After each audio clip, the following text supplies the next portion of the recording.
Okay, we are going to kick off our semester with session 1, an introduction to sociology of the family.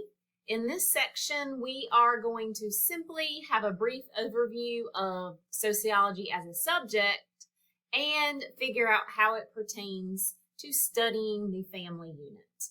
The first thing that you're always going to do when you get into a new session is watch my directions video.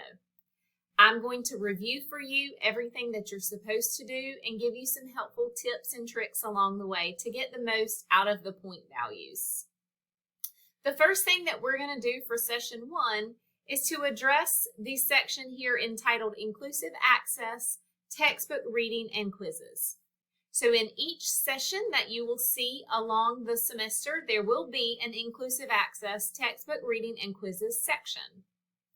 This is how we are going to interact with our textbook. And we need to get this figured out and set up in session 1. So in session 2, we'll be ready to rock and roll with our textbook. All right, it does tell you that you need to set up your Sage Vantage account. So Sage Vantage is the textbook company that we are using. And this is via an access link. So you will not have a paper textbook. You will access your textbook readings and quizzes via the Sage Vantage Access link. It will always be found in the textbook and course information section, and we must do that this week to make sure that the inclusive access is working correctly, that you are all connected. That way you're ready to begin this part of the course in session 2. So I'm going to take you up here to the top, and you are going to click on the textbook and course information section. Remember these gray bars, you can click and unclick and they will open and close. Okay, I've tried to make this very flashy so nobody gets confused about where they need to go. In between this set of red arrows is going to be your inclusive access link. The one thing that you're going to do this week is click on this link. And I'm going to click on this link, but just to give you a little bit of fair warning, your screen may look slightly different from mine because I have a teacher account. Okay, so you should see something fairly similar to this.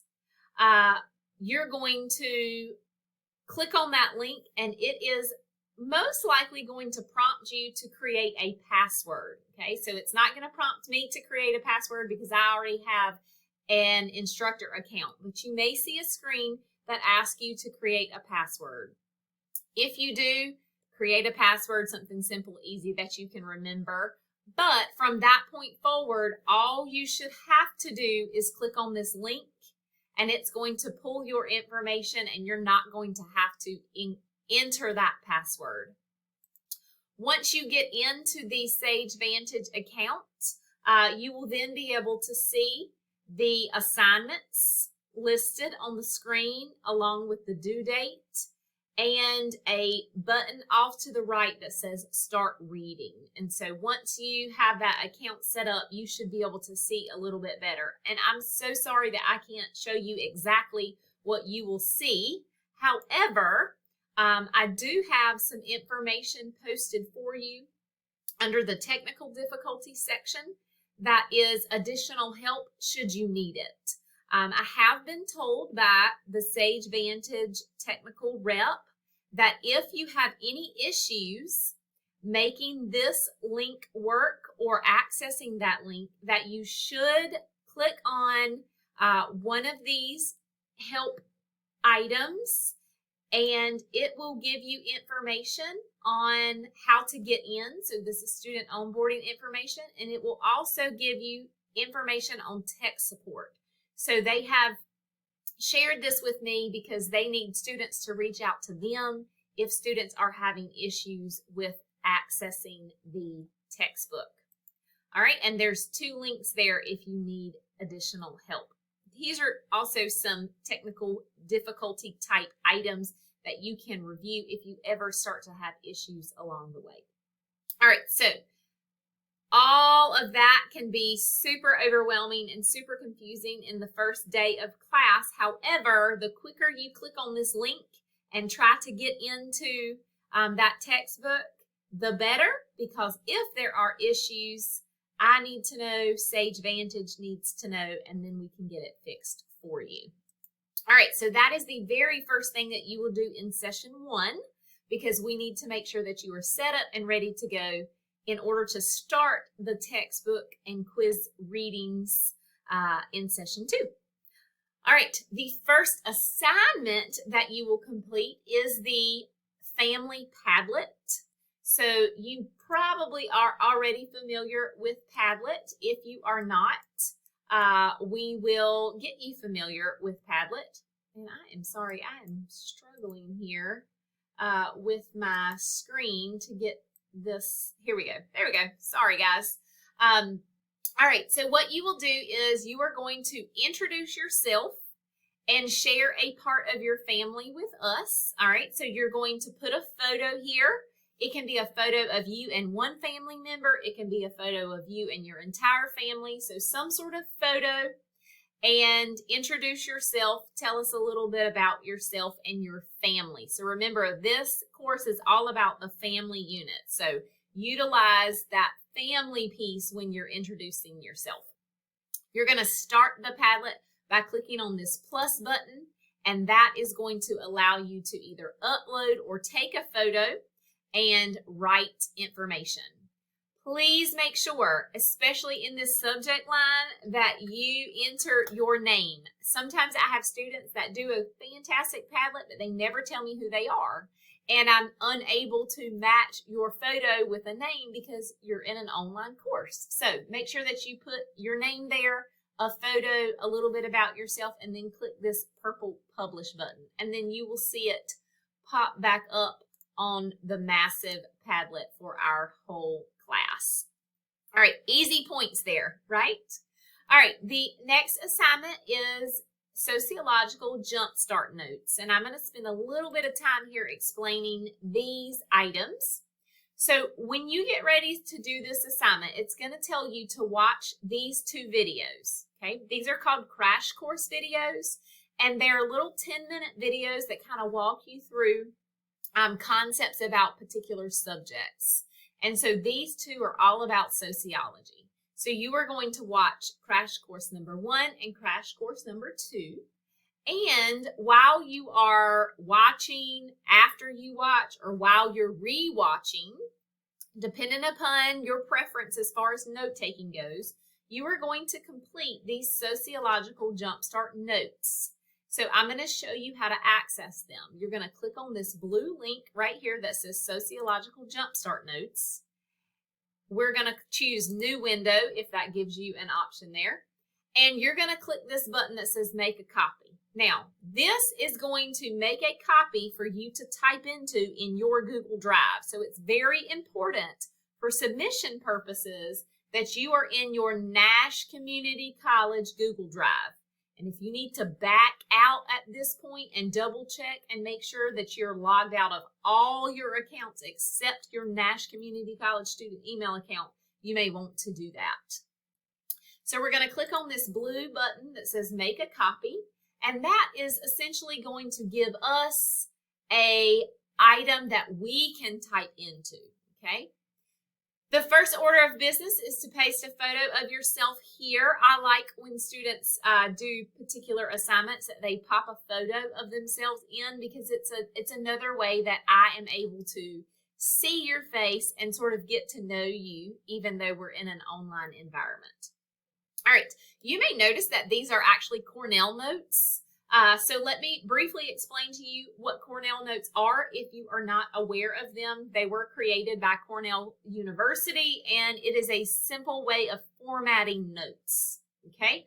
I have put everything that needs to be in the left-hand column in the left-hand column. You do not write in the left-hand column, okay? These are what is guiding your note-taking process. You are only going to type into the right-hand side, okay? And I've got some examples here for you, reminding you where your notes go. So after you watch those 2 videos on sociology, you are going to add your notes on the right-hand side about the 3 main theoretical paradigms. You're going to have some notes about what the term macro means in sociology. You're going to have notes about what the term micro means in sociology. And then for each one of the three main theories, you are going to have notes about that theory. So the first theory that we discuss in those videos is structural functionalism. And you are going to take notes about what exactly is structural functionalism. And I've reminded you here that you are absolutely allowed to use a bulleted list. Okay, so you're going to continue on with your notes on the right-hand side. And then Cornell notes always have a summary section. So they're sort of like summarizing what you've learned or asking you to reflect on some items that you have uncovered. So I have 2 sets of summary or reflection questions listed here, and you are going to answer them in the right-hand side in the summary section. Once you are done with that, you are going to see an area where I am circling my mouse that is going to be your submission area. So I don't have a submission area because I'm an instructor, but you will have a submission area. There is a way for you in Moodle to submit straight through to your Google Drive, or from your Google Drive, excuse me. If you've already taken an online class in the past, you probably know how to do that. If you are unable to figure out how to submit your assignment, just shoot me a quick email and you and I can get on a Google chat together and we can, I can walk you through it, and it won't take you but just a moment to figure it out and you'll be an expert. There's also a process where you can save your assignment and drag it and drop it. But just remember, you must do the assignment in Google Drive first before you save it as another file to submit it. If there are any questions or points of discussion or things that we need to circle back to, I must be able to access your Google Drive assignment. So make sure that you absolutely do your work in Google Drive. All right, once you are finished with that particular assignment, then that means you are finished with session 1. I know this is a lot. I've taken quite a bit of time to review session 1. It shouldn't take you very long to complete session 1, maybe an hour at the max. So I don't want you to be overwhelmed because of my long video here. I'm just trying to give you as much information as possible so you are prepared when you jump into session 1, you know exactly what to do. I want to make sure that you understand if you have a question, you need to email me immediately. I am here to help you. I want to help you. I just need to know if you need me. It does not matter what time of day it is. You are not going to wake me up at 3 o'clock in the morning if you email me. If you are up and working and you have a question, please send me an email. I simply ask that you do not wait until we are running out of time for the deadline, because I am strict on deadlines. And so you need to be contacting me well in advance of the deadline. And that way you and I can get together on a Google Meet video chat and we can work out any issues you may be having. Please make sure that you are paying attention to the deadlines, the due dates. They are very important. And session 1's deadline is before 8 a.m. on Tuesday, August the 22nd. And my best piece of advice would be get it done early. That way, if you do have an issue, you and I have a chance to fix that before you run out of time for earning full credit. All right, I will let you go and let you begin session 1. Don't forget, if you need me, shoot me an email. I'll talk to you guys later.